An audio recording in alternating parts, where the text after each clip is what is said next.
কান্না শুরু করলেন। আল্লাহর নবীজি মুহাম্মদুর রাসূলুল্লাহ সাল্লাল্লাহু আলাইহি ওয়াসাল্লাম দেখলেন হযরতে আম্মা জান খাদিজাতুল কুবরা রাদিয়াল্লাহু তাআলা আনহা কান্না করেছেন। জিজ্ঞাসা করলেন, আল্লাহর নবীজি বললেন, ও আমার খাদিজা, ও আমার প্রিয়তমা, তুমি কেন কাঁদতেছো? তোমার চোখের পানি আমি সহ্য করতে পারি না, তোমার চোখের পানি আমি বরদাস্ত করতে পারি না, তোমার চোখের পানি দেখলে আমার কলিজাটা ফেটে যায়, তুমি কিসের জন্য কাঁদছো? হযরতে খাদিজাতুল কুবরা রাদিয়াল্লাহু তাআলা আনহা বলছেন, ইয়া রাসূলুল্লাহ, ইয়া হাবিবাল্লাহ, ওগো আমার প্রিয়তমা স্বামী, দুজাহানের বাদশা মুহাম্মদুর রাসূলুল্লাহ সাল্লাল্লাহু আলাইহি ওয়াসাল্লাম, আমি এজন্য কাঁদি, আমি যদি কবরে যাই, কবরে যাওয়ার পরে আমার অবস্থা কেমন হবে? আমি কবরের বয়ে, মরণের বয়ে, কবরের বয়ে আমি কাঁদতেছি। আল্লাহর নবী বললেন, হে আমার প্রিয়তমা খাদিজা, তুমি কান্দা বন্ধ করো, তোমার কান্দন আমি সহ্য করতে পারি না। হযরতে খাদিজা বললেন, ইয়া রাসূলুল্লাহ, আপনি তো দুজাহানের বাদশা মুহাম্মদুর রাসূলুল্লাহ, আপনার কান্দন আমি কিভাবে বন্ধ করব? আমার বড় ভয় হয়, আমার বড় কষ্ট হয়, আমার অন্তর ব্যথা। কেমন করে আপনি রাসূলকে ছাড়া আমি কবরের মধ্যে থাকবো? কিভাবে কবরের আযাব আমি সহ্য করব? এই অন্ধকার কবরে কেমন করে আমি থাকবো? আল্লাহর নবী, ওগো নবীজি, আমি কবর যাওয়ার আগে আমার 3টা ওসিয়ত আপনি পালন করবেন। আল্লাহর নবী বললেন, খাদিজা, তোমার সমস্ত জিন্দেগিটা, তোমার গোটা জিন্দেগি আল্লাহর ভালোবাসায়, রাসূলের ভালোবাসায়, ইসলামের ভালোবাসায়, দিন ইসলামের জন্য সমস্ত জীবনটা তুমি উৎসর্গ করে দিলে। এরপরে তোমার জন্য এই 3টা ওসিয়ত আমি কেন রাখতে পারবো না? তোমার মনের 3টা ওসিয়ত কি ওসিয়ত খাদিজা তুমি বলো? তখন আল্লাহর নবীজি মুহাম্মদুর রাসূলুল্লাহ সাল্লাল্লাহু আলাইহি ওয়াসাল্লামের কাছে আম্মা জান খাদিজাতুল কুবরা রাদিয়াল্লাহু তাআলা আনহা বললেন, ওগো নবীজি, আমার প্রথম নম্বর ওসিয়ত হলো, আমাকে যখন, আমার মৃত্যুর পরে যখন আমাকে কাফন লাগানো হবে, ইয়া রাসূলুল্লাহ, আমি আমার ওসিয়ত আপনার কদমে, আপনার শরীরের কাফর দিয়া যেন আমি খাদিজার কাফন হই। এরপরে নবীজি বললেন, ও আমার প্রিয়তমা খাদিজা,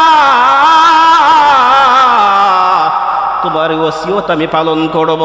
2 নম্বর ওসিয়ত হলো, ওগো রাহমাতুল লিল আলামিন, দুজাহানের বাদশা মুহাম্মদুর রাসূলুল্লাহ সাল্লাল্লাহু আলাইহি ওয়াসাল্লাম, 2 নম্বর প্রশ্ন হলো, 2 নম্বর ওসিয়ত হলো, ইয়া রাসূলুল্লাহ, আমার মৃত্যুর পরে দাফন যখন কাফনের কাফন আমার গায়ের মধ্যে পরিধান করাইবেন, এরপরে আপনি নবীজি আমার জানাজার নামাজের ইমামতি করবে। নবীজি ওসিয়ত মানলেন। 3 নম্বর নবীজিকে ওসিয়ত করলেন, ইয়া রাসূলুল্লাহ, ওই অন্ধকার কবরে কেমন করে আমি থাকবো গো নবীজি? যেই কবরের মধ্যে কোনো সাথী নাই, যেই কবরের মধ্যে কোনো বন্ধু নাই, যেই কবরের মধ্যে কোনো আপনজন নাই, যেই কবরের মধ্যে রক্তের কোনো মানুষ নাই। দুনিয়ার কোনো মানুষ যদি বিপদে পড়ে রে ভাই, কেউ না কেউ তার বিপদে চলে আসে, কিন্তু কবরের মধ্যে কোনো মানুষ যদি কবরের আযাব, তার উপরে জাহান্নামের ফেরেশতা আযাব তার উপরে দেয়া হয়, এই আযাবটাকে মাফ করানোর জন্য কোনো মানুষ কাজে আসবে না, কোনো বন্ধু কাজে আসবে না, কোনো নেতা কাজে আসবে না, কোনো আপনজন কাজে আসবে না। সেই সময় নবীজি, ইয়া রাসূলুল্লাহ, সেই কঠিন কবরের মধ্যে 3টা সওয়াল জবাব যখন করবে, মুনকার নাকির আমার কবরের মধ্যে আসিয়া আমাকে বলবে 3টা প্রশ্নের জবাব দেওয়ার জন্য, ইয়া রাসূলুল্লাহ, অন্ধকার কবরে আমি বেকারার হয়ে যাব, সেই কবরের জবাবটা আমি নাও দিতে পারি গো নবীজি, আমার কবরের সওয়াল জবাবগুলা আপনি রাহমাতুল লিল আলামিন আমার জবাবটা দিয়ে দিবে।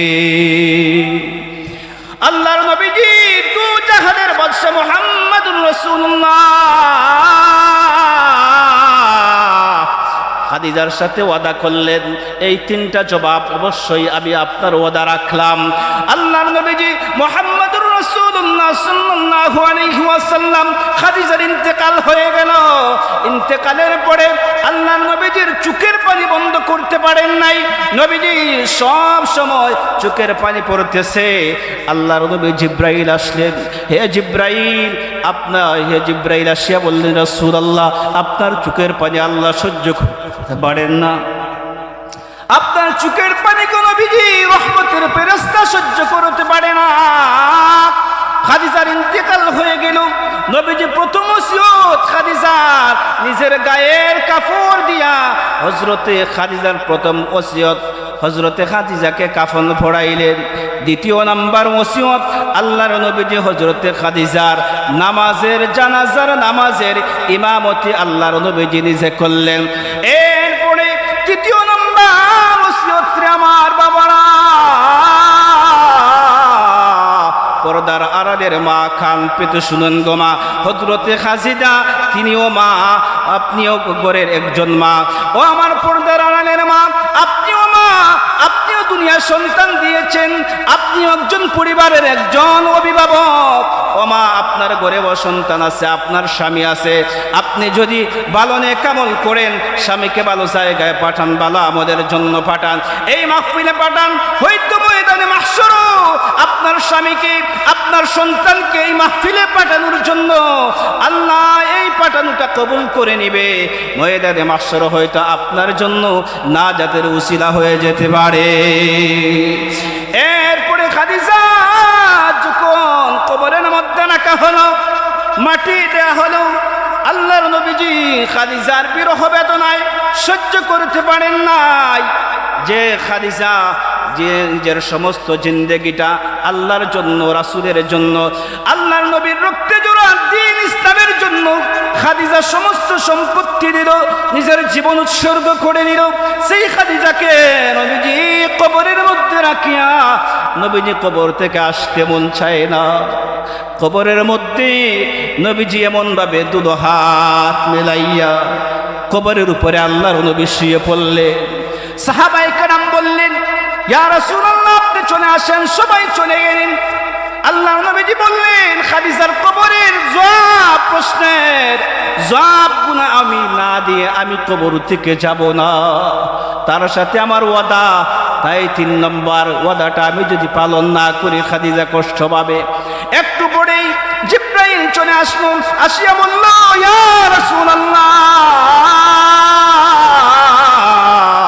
ওগো আল্লাহর নবীজি, আপনি যদি খাদিজার কবরের মধ্যে থাকেন, প্রশ্ন করার জন্য মুনকার নাকির কবরে আসবে না। আল্লাহু আকবার। এরপরে জিব্রাইল বললেন, রহমতের ফেরেশতা আসবে না। ইয়া রাসূলুল্লাহ, আল্লাহ আপনার জন্য ওহী পাঠিয়েছেন। যদি খাদিজার কবরের সওয়াব গুনাহ দিতে হয়, আরশের মালিক রব্বে কারীম আরশ থেকে খাদিজার কবরের প্রশ্নের জবাবগুলো আমার আল্লাহ দিয়ে দিবে। আর আওয়াজ দিয়ে বলেন না সুবহানাল্লাহ। ও পর্দার আড়ালের মা, আপনার জন্য খাদিজার আদর্শ, আপনার জন্য আদর্শ। হযরতে খাদিজার জীবনে আপনার জন্য আদর্শ। এই খাদিজা হযরতে ফাতেমার জিন্দেগি আপনার জন্য আদর্শ।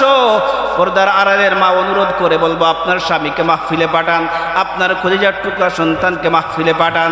এই মাহফিলে আসার পর যে জিকির হবে, দোয়া হবে, দুরুদ হবে, প্রত্যেকটা আমলের সওয়াব আপনার আমল নামার মধ্যে আল্লাহ জমা করে দিবে।